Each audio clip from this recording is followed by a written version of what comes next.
الحمد للہ رب العالمین والصلاة والسلام علی خاتم النبیین اما بعد فاعوذ باللہ من الشیطان الرجیم بسم اللہ الرحمن الرحیم. پڑھیے الصلاة والسلام علیک یا رسول اللہ وعلی آلک واصحابک یا حبیب اللہ. الصلاة والسلام علیک یا نبی اللہ وعلی آلک واصحابک یا نور اللہ. درود پاک کے بے شمار فضائل و برکات ہیں، لیکن درود پاک کو آرڈنری لے لینا، درود پاک کو آپ یوں سمجھیں کہ ایک گرانٹڈ لے لینا، پڑھ لیا تو ٹھیک ہے، نہیں پڑھا تو کوئی بات نہیں، ایسا نہیں ہے. درود پاک ایک بڑا امپورٹنٹ وظیفہ ہے. اب میں جو حدیث سنانے جا رہا ہوں اس میں آپ کو تین اہم چیزیں پتہ چلیں گی. سرکار دو عالم صلی اللہ تعالی علیہ وسلم کا فرمان عالی شان ہے، جس نے ماہ رمضان کو پایا اور اس کے روزے نہ رکھے وہ بدبخت ہے. ٹھیک ہے، رمضان کو ہم نے اگر حاصل کرنا ہے تو پھر اس کی خوب قدر بھی کرنی ہے. آقا علیہ الصلوۃ والسلام فرماتے ہیں جس نے اپنے والدین یا کسی ایک کو پایا اور ان کے ساتھ اچھا سلوک نہ کیا وہ بھی بدبخت ہے. یہ بھی سوچنا ہے. پھر آقا فرماتے ہیں کہ اور جس کے پاس میرا ذکر ہوا اس نے مجھ پر درود نہ پڑھا وہ بھی بدبخت ہے.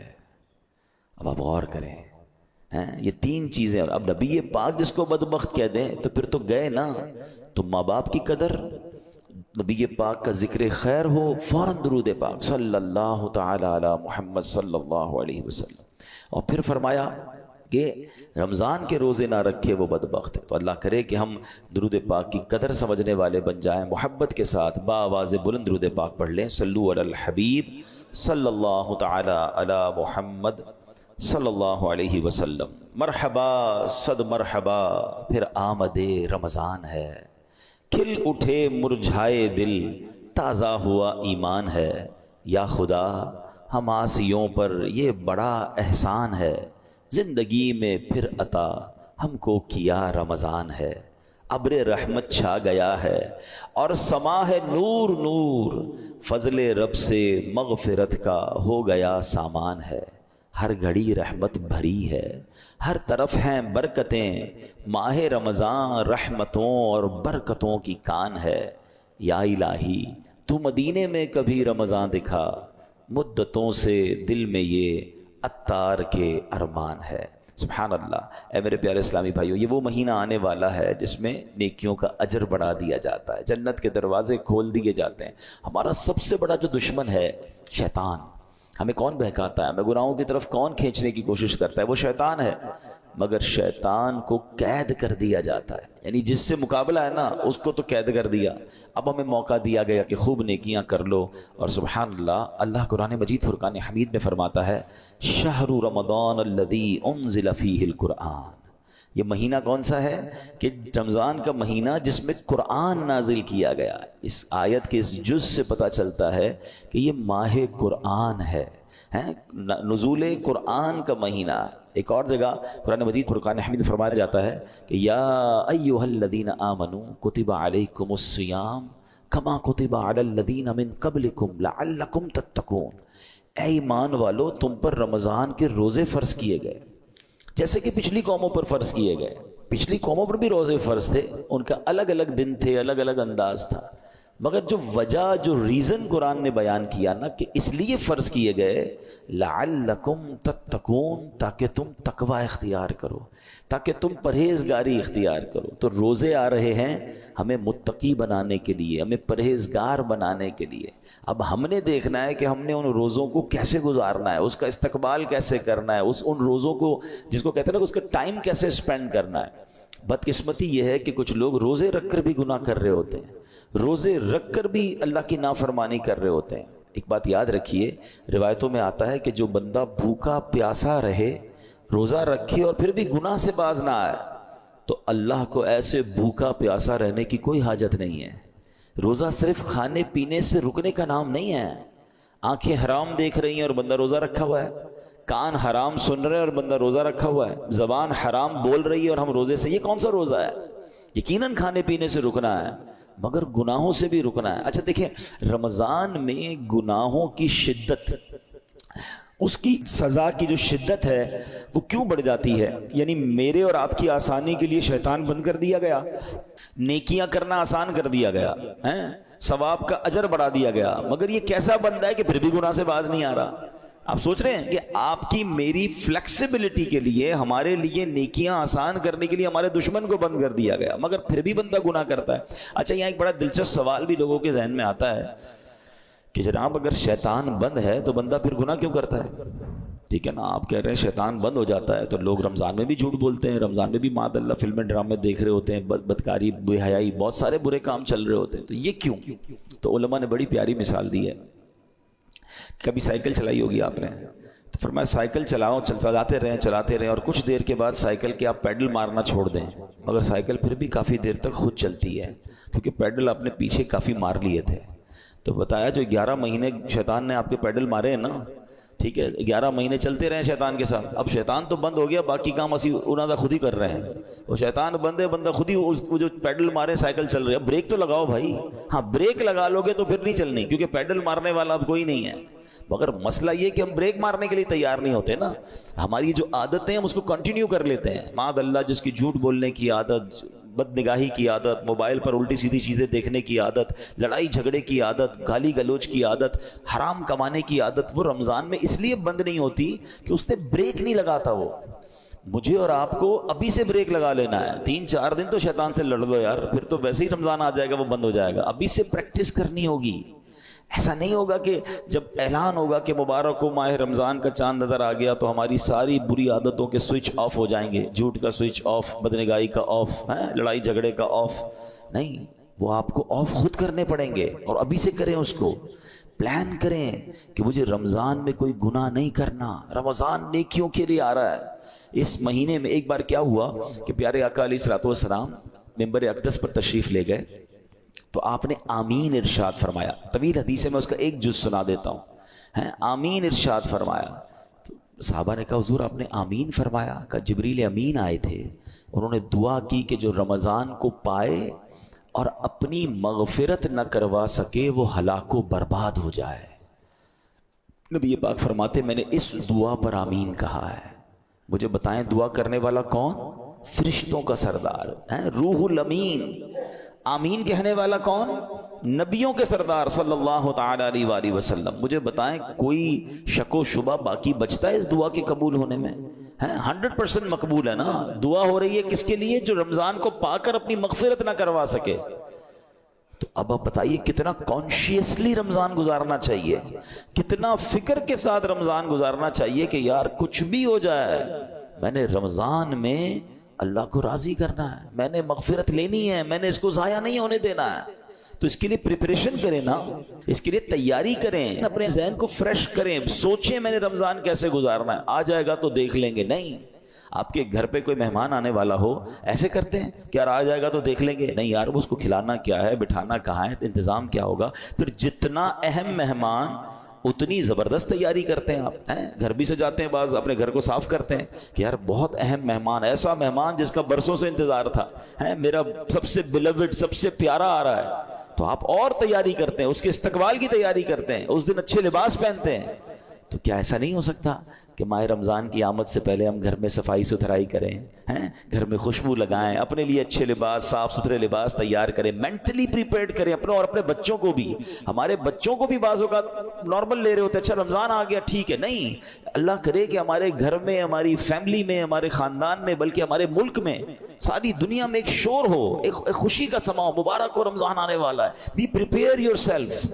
صحابہ اکرام پریپریشن کرتے تھے. آپ کو پتہ ہے لوگ اپنے کاروبار سمیٹنا شروع کر دیتے تھے کہ یار رمضان میں زیادہ کام نہیں کرنا ہے، پیسے دینے تو دے دیے، لینے تو لے لیے. یہاں تک کہ جو حکام ہوتے تھے، جو ججز ہوتے تھے، جن کو معاف کرنا ہوتا تو معاف کر دیتے تھے، جن کو سزا دینی ہوتی تھی، یعنی جو چاہتے تھے کہ رمضان سے پہلے چیزیں کمپائل ہو جائیں اور پھر ہمارا فوکس جو ہے وہ رمضان میں عبادت پر رہے. یہاں تو ایسا ہے ہی نہیں.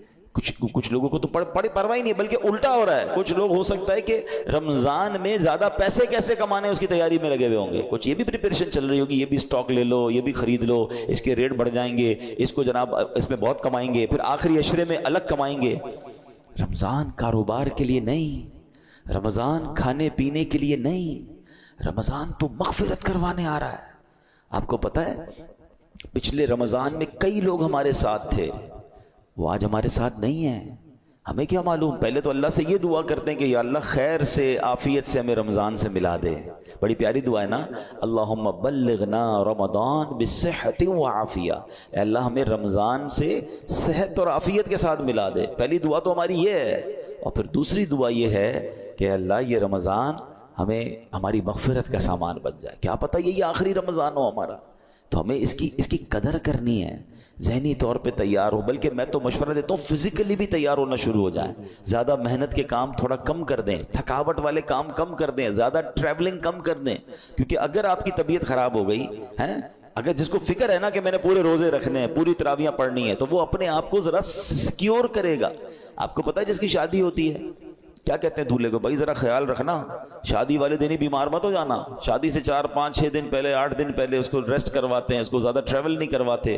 ٹھیک ہے، اچھی بات ہے، ایک بڑا ایونٹ ہے، تو جس طرح اپنے گھر کے کسی بڑے ایونٹ کی آپ پریپریشن کرتے ہیں، یو شوڈ تھنک اباؤٹ رمضان۔ یہ اللہ کی طرف سے تحفہ آ رہا ہے، یہ وہ مہینہ ہے جو میری مغفرت مجھے بخشوانے آ رہا ہے۔ مولا علی شیر خدا کرم اللہ تعالی وجہ الکریم کیا فرماتے ہیں، اس کا مضمون ہے آپ کی کال کا، اس امت کو اگر اللہ کو عذاب دینا ہوتا نا، اللہ کی رضا یہ ہوتی کہ اس امت کو پنشمنٹ ملے، تو اللہ انہیں رمضان اور قرآن عطا نہ فرماتا۔ یہ 2 چیزیں ایسی دے دی ہیں نا، جس کو پکڑ لو نا سبحان اللہ پھر بیڑا پار ہے۔ ہاں، رمضان اور قرآن دونوں قبر میں شفاعت کرتے ہیں۔ کیسے؟ رمضان کہتا ہے یا اللہ میں نے اس بندے کو جو ہے وہ کھانے پینے سے روکا تھا، دن میں کھانے پینے سے روکا تھا۔ قرآن کہے گا مولا رات میں نے سونے سے روکا، یہ قرآن پڑھتا تھا، تراویح سنتا تھا۔ تو جس نے رمضان اور قرآن کو تھام لیا نا، یہ دونوں آپ کا کام کریں گے، یہ شفاعت کریں گے قیامت کے دن۔ مگر جو نہ دن میں روزے رکھے، نہ رات تراویح پڑھے، جو نہ دن میں عبادت کرے، نہ دن میں اللہ کو راضی کرے، نہ رات قرآن سے محبت کرے، تو وہ کیا کہاں جائے گا؟ Try to understand. ایک حدیث، اتنی حدیثیں میں آج بہت ساری چیزیں لے کر آیا تھا، مگر میں آپ کو کہوں کہ اگر رمضان کی فضیلت پر صرف ایک حدیث جو نبی پاک نے فرمائی نا، 1 لائنر، عقل مندارا اشارہ کافی است، کہتے ہیں نا عقل مندوں کے لیے اشارہ کافی ہوتا ہے۔ آقا کی ایک لائن کی جو حدیث ہے نا، سرکار دو عالم صلی اللہ علیہ وسلم فرماتے ہیں اگر میری امت کو معلوم ہوتا کہ رمضان کیا ہے، اگر میری امت کو معلوم ہوتا کہ رمضان کیا ہے، تو وہ تمنا کرتے کہ سارا سال ہی رمضان ہو۔ That's it۔ اسی سے بندہ سمجھ جائے کہ it means very big special, not only special۔ ایسا مہینہ ہے، اور نبی پاک سبحان اللہ آپ کا ایٹیٹیوڈ ہی بدل جاتا تھا، آپ کا اسٹائل ہی بدل جاتا تھا۔ آپ تو اللہ کے حبیب ہیں، دن رات اللہ کی عبادت میں تھے، مگر بی بی عائشہ صدیقہ رضی اللہ تعالیٰ عنہ فرماتی ہیں، دیکھیں گھر کی بات تو گھر والے ہی بتا سکتے ہیں نا، ہماری امی حضور بتاتی ہیں کہ رمضان آتا میرے آقا کے چہرے کا رنگ بدل جاتا، خوف خدا، گڑ گڑاتے تھے، روتے تھے، دعائیں کرتے، بستر پر کم آتے ہیں، رات رات بھر نوافل اور دعائیں ہو رہی ہیں، سبحان اللہ۔ اب مجھے بتائیں کہ اللہ کے حبیب ہیں جن کے صدقے مجھے اور آپ کو رمضان ملا ہے، وہ بستر پر کم جا رہے ہیں، وہ رات بھر عبادت کر رہے ہیں، ان کے چہرے کا رنگ بدل رہا ہے۔ جبریل امین آتے تھے تو پیارے آقا جبریل امین کے ساتھ قرآن کا دور کرتے تھے، اور سبحان اللہ خوب سخاوت کرتے تھے۔ یہ میرے آقا کے چند وہ کام ہیں جو اب ماہ رمضان میں اسپیشل کرتے تھے۔ ہمارے یہاں حال کیا ہے، آقا آرام کم کر دیتے تھے، ہم آرام بڑھا دیتے ہیں۔ ہمارے کئی لوگ جو رمضان میں سوتے ہی رہتے ہیں، بھائی آپ سوتے رہیں گے تو آپ نے پھر کیا روزے کو پایا؟ دیکھیں ایکچولی روزے کے کچھ میسیجز ہیں۔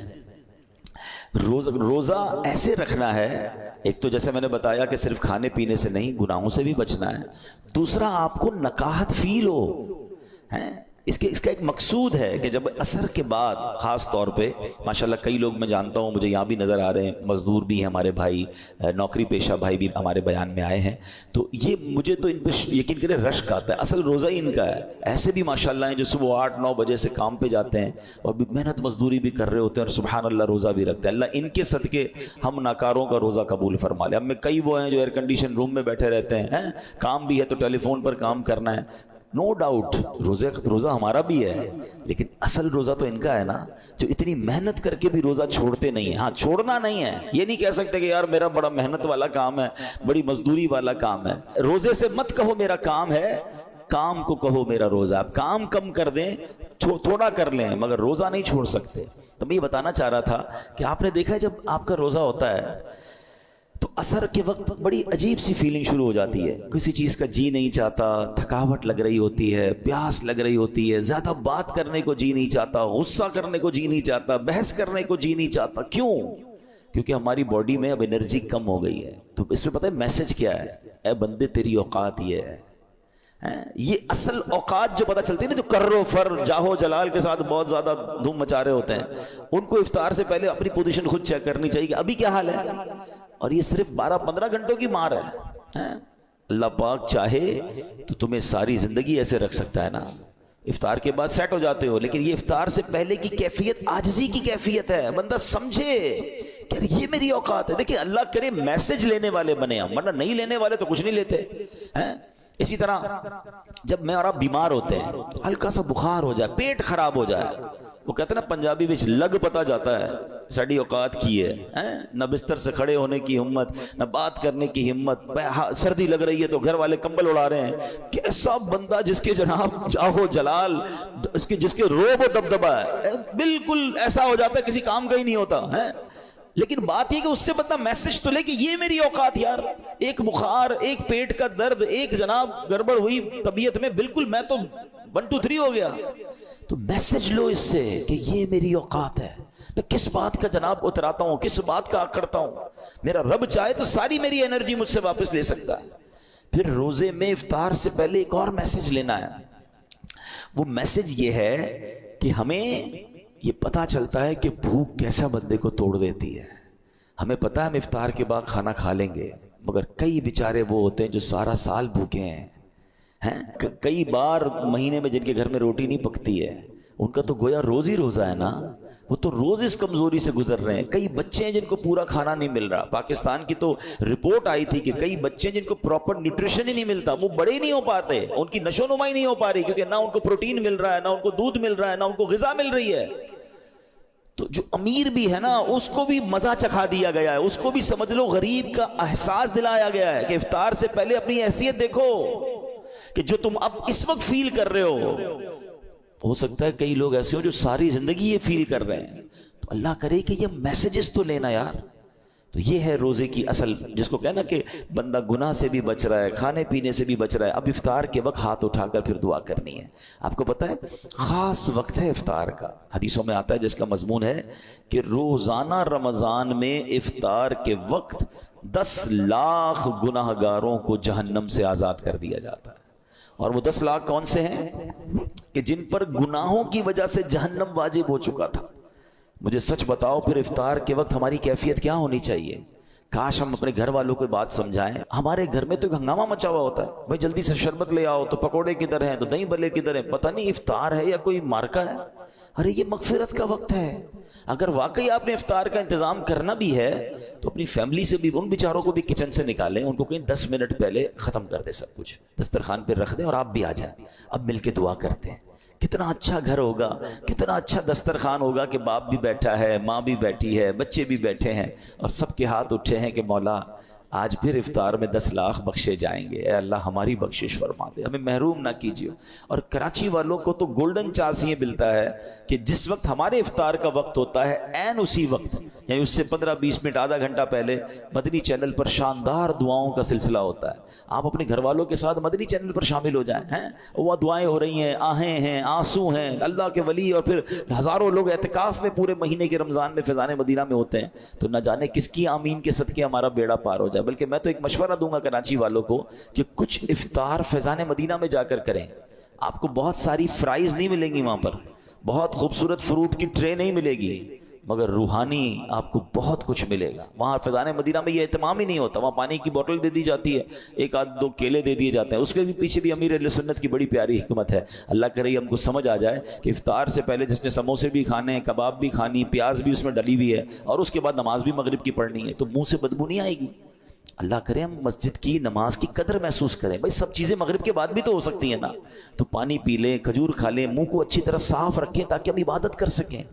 تو یہ ایکچول دعا کا وقت ہے. تو میں مشورہ دوں گا کہ آپ عصر کے بعد فیضان مدینہ چلے جایا کریں, جب جب جا سکیں, وہاں افطار کریں, پھر گھر آ کے جو کھانا ہے کھائیں بھائی, لیکن وہ جو وقت ہے مغفرت کا, وہ جو وقت ہے دعاؤں کا, اس کو ضائع مت ہونے دینا. اور یہ رمضان میں یہ موقع آتا ہے, تو آپ گھر میں دعا کریں, مدنی چینل پر شامل ہو جائیں, جیسے بھی کریں, مگر اس وقت کو خاص سمجھیں. بٹ رہا ہے, مغفرت کے پروانے بٹ رہے ہیں. اور اسی طرح جیسے ہم نے بیان میں کہا, آخری بات, کہ ماہ رمضان میں گناہ نہیں کرنا. حدیث پاک میں آتا ہے جس کا مضمون ہے, جو رمضان میں ایک گناہ کرے اس کے 1 سال کے اعمال برباد کر دیے جاتے ہیں. مولا علی شیر خدا کرم اللہ تعالی وجہ الکریم نے ایک قبر کو دیکھا. آپ اللہ کے ولی تھے, بہت بڑے صحابی بھی ہیں, تو آپ نے دیکھا اس قبر والے کو عذاب ہو رہا ہے, اور وہ قبر والا پکار رہا ہے, اے علی میں آگ میں جلایا جا رہا ہوں, مجھے الٹا پلٹا جا رہا ہے, مجھے بچاؤ. مولا علی شیر خدا کرم اللہ تعالی وجہ الکریم نے اللہ کی بارگاہ میں دعا کی کہ مولا یہ بندہ جل رہا ہے, اسے نجات دے دے. تو ارشاد ہوا, اے علی آپ اس کی سفارش نہ کریں. تو عرض کرتے, مولا میں سفارش نہ کروں, وجہ کیا ہے؟ کہا, اے علی یہ وہ بندہ ہے جو دن میں تو روزے رکھتا تھا مگر رات گناہوں سے باز نہیں آتا تھا. اب بتائیں, دن میں روزے رکھ کر رات گناہ کرنے والے کو یہ عذاب دیا جا رہا ہے, تو جو روزے بھی نہیں رکھ رہا اس کا کیا حال ہوگا؟ تو رمضان میں نیکیوں کا اجر واقعی بڑھ جاتا ہے, مگر گناہ کا عذاب بھی بڑھا دیا جاتا ہے, کیونکہ یہ مہینہ گناہ کرنے کے لیے نہیں ہے, یہ اللہ کا مہینہ ہے. اب ادھر رمضان کی راتوں میں کوئی کرکٹ کھیل رہا ہے, کوئی لوگوں کی نیندیں خراب کر رہے ہیں, غلط کاموں میں لگے ہوئے, نہ کریں ایسا. یہ دعاؤں کا مہینہ, یہ مغفرت کا مہینہ, یہ تلاوت کا مہینہ ہے. Prepare your self. تو بہرحال اللہ کرے کہ ہم اپنے اس مہینے کی قدر کرنے میں کامیاب ہو جائیں. دعوت اسلامی کے زیر انتظام مدنی چینل پر بھی بہت خوبصورت پروگرامز آتے ہیں. جب جب آپ کو وقت ملے آپ مدنی چینل دیکھنا شروع کر دیں. علم دین سیکھ رہے ہوں گے, دعائیں ہو رہی ہوں گی, تو اس کی برکتیں حاصل ہوں گی. اللہ پاک ہمیں عمل کرنے کی توفیق عطا فرمائے. آمین بجاہ النبی الامین صلی اللہ تعالی علیہ وسلم.